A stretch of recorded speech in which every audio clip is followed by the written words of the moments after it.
जो मैं अब बोलने जा रहा हूं उसका मकसद ये बिल्कुल भी नहीं है कि आपको 2020-21 की वो दर्दनाक महीने याद दिला दिए जाएं जब कोविड-19 की वजह से चारों ओर आपको बहुत ही डिस्टर्बिंग खबर सुनने को मिल रही थी।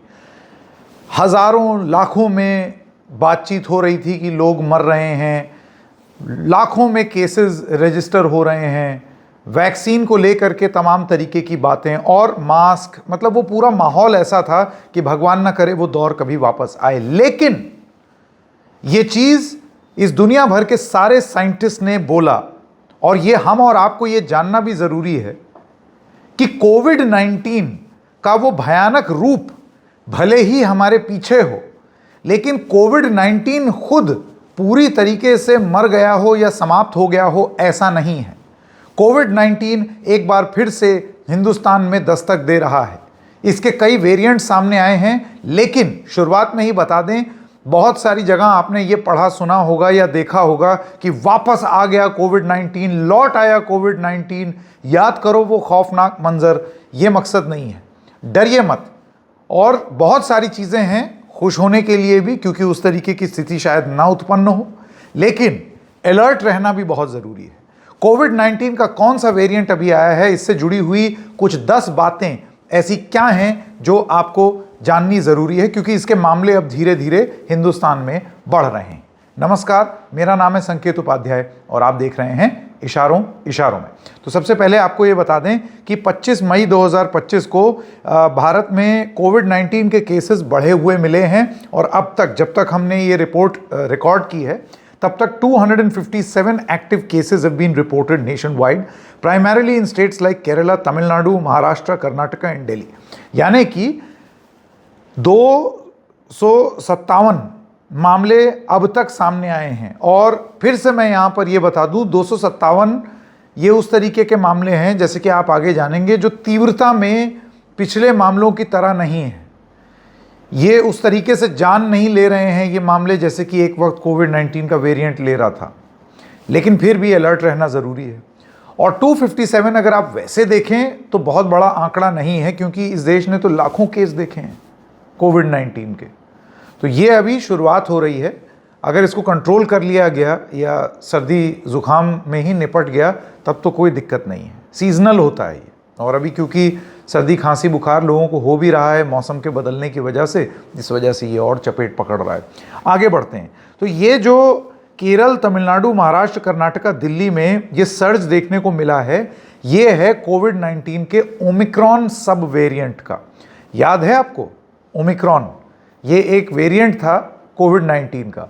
तो ओमिक्रॉन का ही सब वेरिएंट, यानी कि इस वायरल इन्फेक्शन के परिवार में ओमिक्रॉन में भी अब सब वेरिएशंस आ गए हैं। हमने इतने सारे वैज्ञानिकों से, डॉक्टर से बात की थी जब कोविड हो रहा था, और सबका ये कहना था कि एकदम कोविड ख़त्म हो जाएगा, ऐसा नहीं है। लेकिन कोविड बिल्कुल उस तरीके से हो जाएगा जैसे कि इन्फ्लुएंज़ा होता है, जैसे कि सर्दी, ज़ुकाम, खांसी, नज़ला होता है। आपको होगा, आप रिकवर कर जाएंगे। बिल्कुल उस तरीके से कोविड हो जाएगा, क्योंकि हर वेरिएंट के बाद इसकी तीव्रता थोड़ी कम होती रहेगी। वायरलिटी हो सकता है वो फैले, लेकिन उसका जो जितना इम्पैक्ट करता है, जितना घातक हो सकता है, वो उसकी घातक होने की शक्ति धीरे धीरे कम होगी। प्लस वैक्सीन्स भी उपलब्ध हैं, तो वैक्सीन से वो और निष्क्रिय हो सकता है। खैर, आगे बढ़ते हैं। ये ओमिक्रॉन का कौन सा सब वेरिएंट है आपको वो बता दें। JN.1, LF.7 और NB.1.8.1। अब आप मोटा ये समझ लीजिए कि ये एक कोविड-19 के एक वेरिएशन के और सब वेरिएशन है। साइंटिफिक नाम है, ज़्यादा उसमें जाने की ज़रूरत नहीं है। मोटी बात यह है कि अभी ये वेरिएंट्स भी चल पड़े हैं हवा में, तो मुमकिन है कि अगर सर्दी ज़ुकाम आपको हो तो आप इस चीज़ की भी जांच करवा लें, लक्षण क्योंकि एक जैसे ही रहते हैं। इसके अलावा आपको ये बता दें कि ये सारे वेरिएंट्स जो हिंदुस्तान में मिल रहे हैं, इसको वर्ल्ड हेल्थ ऑर्गेनाइजेशन ने वेरिएंट्स अंडर मॉनिटरिंग बना करके रखा है, यानी कि इनको VUM कहा जाता है। ये सारे वेरिएंट्स अंडर मॉनिटरिंग हैं। मॉनिटरिंग का मतलब ये हुआ कि इनको देखा जा रहा है कि ये बिहेव कैसे कर रहे हैं। अगर तो एकदम से एक्सप्लोजन होगा केसेस का, तब WHO दूसरे तरीके से रिएक्ट करेगा, लेकिन अभी इनको मॉनिटरिंग के अंदर रखा गया है कि देखें तो ये क्या कर सकता है। इसके अंदर, इन वेरिएंट्स के अंदर वो एबिलिटी है कि ये लोगों को इन्फेक्ट कर दे। तो ये एक चीज़ हो रही है। अब आपको ये बता दें कि ये सारे इन्फेक्शंस, और ये एक अच्छी खबर है, ये आप लोगों के लिए जानना ज़रूरी है, ये सारे इन्फेक्शंस माइल्ड हैं, मिनिमल हॉस्पिटलाइजेशन की ज़रूरत होती है। हेल्थ अथॉरिटीज़ का ये कहना है कि ये सिचुएशन पूरी तरीके से अंडर कंट्रोल है, ठीक है ना। तो ये कहना कि अस्पतालों में लाइन लग गई, नहीं। कुछ ऐसे केसेस जिसमें आप जानते हैं बॉडी में ऑलरेडी कॉम्प्लिकेशंस हैं, उस केसेस में अगर आपको सर्दी जुकाम भी होगा तो वो भी घातक हो सकता है। तो ऐसे अपने शरीर को पहचानिए, और अगर ऐसी स्थिति है तो जब सर्दी जुकाम हो, बुखार हो जाए, तो फिर आप डॉक्टर से सलाह करिए। लेकिन अधिकांश केसेस में ये नौबत नहीं आएगी, ऐसा डॉक्टर्स का कहना है। 2 लोगों की मृत्यु बताई गई है मुंबई में, एक की बेंगलुरु में, लेकिन इसको कोमॉर्बिडिटीज़ कहा गया है, कोविड-19 नहीं कहा गया है। फिर से मैं दोहरा दूं, कोमॉर्बिडिटी क्या होता है?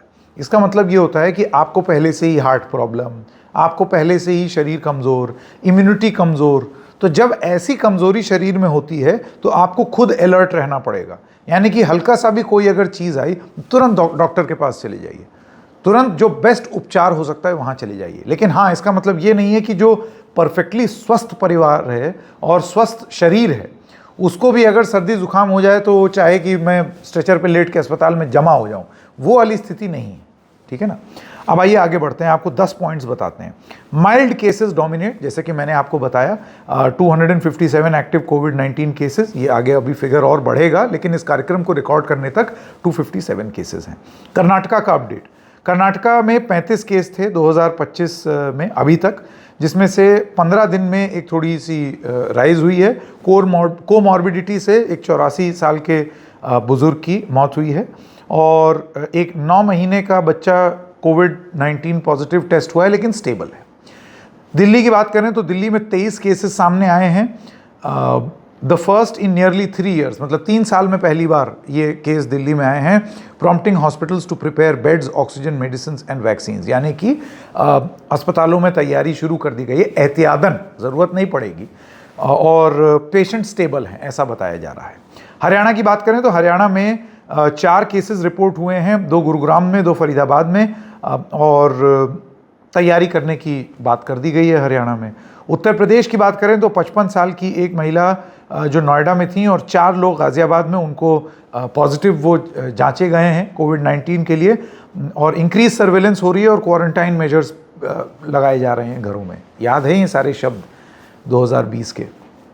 महाराष्ट्र की अगर बात करें तो थाने में कोविड-19 से एक डेथ हो गई, और 8 नए मामले सामने आए हैं, 18 एक्टिव केसेस हैं, और एक को अस्पताल में भर्ती होने की ज़रूरत महसूस हुई है, बाकी सब अपने अपने घर में हैं। उत्तराखंड की बात करें तो एम्स ऋषिकेश ने 3 केस रिपोर्ट किए, और ये उनमें से कुछ लोग थे जो गुजरात से घूमने आए थे। तेलंगाना की बात करें तो यहाँ पल्मोनोलॉजिस्ट हैदराबाद में जो है उनको पॉजिटिव टेस्ट किया गया है, और 5 दिन की आइसोलेशन में रखा है, और कॉन्टैक्ट्स को ट्रेस किया जा रहा है कि वो किस किस के संपर्क में थे। आंध्र प्रदेश में 4 केसेस सामने आए हैं, और जो इमर्जिंग वेरिएंट्स हैं, जैसे कि मैंने आपको बताया, एक केस मिला है NB.1.8.1 तमिलनाडु में, 4 केसेस मिले हैं LF.7 के गुजरात में, और दोनों वेरिएंट्स अंडर मॉनिटरिंग हैं WHO के हिसाब से। Driving case rises in Asia but posing low global risk. ये बार बार ये चीज़ जाननी बहुत ज़रूरी है कि इससे रिस्क बहुत कम है, ये वैसी वाली नौबत नहीं है जो हमने 2020 में 2021 में देखी थी। तो ऐसे भयभीत होने की ज़रूरत नहीं है। आप तमाम जगह ये खबर देखेंगे कि जैसे कि मैंने बताया, लौट आया कोविड-19, वो खौफनाक मंजर, अब क्या करेंगे, अस्पताल में तैयारी, इससे एक घबराहट होती है ना कि पता नहीं क्या होने वाला है। ऐसी वाली स्थिति नहीं है, ये आप लोग जान लीजिए। तैयारी क्या हो रही है मैं आपको ये बता दूं। डॉक्टर्स क्या कहते हैं, सबसे पहली बात, अगर तो आप वल्नरेबल हैं, आपको कोमॉर्बिडिटीज़ हैं, हार्ट कमज़ोर है आपका, और शरीर में इम्यूनिटी कम है, बूस्टर शॉट लगवा लीजिए। सबसे पहली बात डॉक्टर ये सलाह देते हैं। दूसरी बात, मॉनिटरिंग सिस्टम्स। आप JN.1 के सिम्टम्स देखिए, वो लक्षण होते हैं fever, cough, sore throat, fatigue, shortness of breath, सांस चढ़ने लगेगी, बिल्कुल वही नॉर्मल जो हम लोगों को मालूम है, हम आदी हो चुके हैं। Most cases are mild but severe symptoms require immediate medical attention. फिर आपको बताते हैं प्रैक्टिस बेसिक प्रिकॉशंस। पब्लिक में जाइए, मास्क पहनिए, पतला सा आप मास्क लगा लीजिए सर्जिकल वाला, उससे आपका हो जाना चाहिए। आइसोलेट इफ़ सिम्टोमेटिक, अगर आपको सिम्टम्स लग रहे हैं अपने आप को घर में अकेले कर लीजिए, आप बचा लेंगे बाकियों को होने से। और उतने में आप अपना कोविड टेस्ट कराइए, नेगेटिव आया तो बल्ले बल्ले, पॉजिटिव आया तो आप ये जान लीजिए कि अमूमन केसेस में आप ठीक हो जाएंगे कुछ ही दिनों में। इसके बाद स्टे अपडेटेड ऑन वैक्सीनेशंस। कोई अगर नई वैक्सीनेशन आ रही है तो उस पर अपडेट रहिए। हालांकि अभी हिंदुस्तान में इसके बारे में कोई बात नहीं हुई है। जैसे कि आप जानते हैं डॉक्टर कह रहे हैं कि पैनिक मत कीजिए, क्योंकि ये JN1, LF7 और NB1.8 ये सब not more severe and does not warrant alarm, ये चीज़ डॉक्टर्स कह रहे हैं, तो इस चीज़ को आप ध्यान में रखिए। मेडिकल एडवाइस, अगर कोई पेशेंट हो आपके घर में कोमॉर्बिडिटी वाला, तो आप एडवाइस लेते रहिए अपने डॉक्टर से। एनहांस्ड सर्वेलेंस करिए, मतलब ज़रा से सिम्टम्स पर ध्यान रखिए। वल्नरेबल ग्रुप्स जो हैं कोमॉर्बिडिटीज़ वाले, उनका ध्यान रखिए और सही जानकारी से अपने आप को लैस रखिए। चाहे बॉर्डर पर परिस्थिति हो जैसे ऑपरेशन सिंदूर में हुई, या फिर कोविड-19 के मामले हों, सही जानकारी ही आपका सच्चा हथियार है। गलत जानकारी, इधर उधर की कही सुनी बात पर भरोसा करना, ये अपने आप में जानलेवा हो सकता है। इशारों में बस इतना ही, फिर मिलेंगे, तब तक के लिए नमस्कार।